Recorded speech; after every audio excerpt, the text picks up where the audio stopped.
வணக்கம். தலைப்புச் செய்திகள் வாசிப்பது வெங்கட். சென்னையும் வடக்கு தமிழ்நாடும் திமுகவின் கோட்டை என்பதை நாம் நிரூபித்து காட்ட வேண்டும். திருவிடந்தை மாநாட்டில் முதல்வர் மு.க.ஸ்டாலின் பேச்சு. மைசூர் சாண்டல் சோப் விளம்பர தூதராக தமன்னா நியமனம். ரூபாய் 6.2 கோடி ஊதியமாக வழங்கப்பட்டது.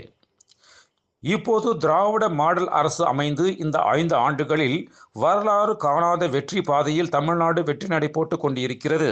இந்தியா டுடே சார்பில் நடைபெற்ற நிகழ்வில் முதல்வர் மு.க.ஸ்டாலின் பேச்சு. 3 ஆண்டுகளுக்கு மேல் ஒரே இடத்தில் பணியாற்றும் அதிகாரிகளை இடம் மாற்றம் செய்ய வேண்டும். தலைமை செயலாளருக்கு தேர்தல் ஆணையம் உத்தரவு. மத்திய உள்துறை அமைச்சர் அமித்ஷாவுடன் ஆந்திரா முதல்வர் சந்திரபாபு நாயுடு சந்திப்பு. ஆந்திரா தலைநகர் அமராவதிக்கு சட்ட ரீதியான பாதுகாப்பு வழங்க கோரிக்கை விடுத்தார். தஞ்சாவூர் மாநகராட்சியில் காலை உணவை திருப்பி அனுப்பிய தூய்மை பணியாளர்கள் உணவு தரமாக இல்லை என குற்றச்சாட்டு.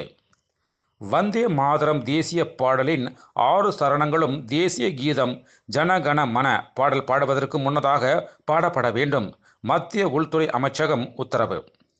இந்தியா மற்றும் அமெரிக்கா இடையிலான வரலாற்று சிறப்புமிக்க வர்த்தக ஒப்பந்த விவரங்களில் சில முக்கிய மாற்றங்கள். வெள்ளை மாளிகை அறிக்கை.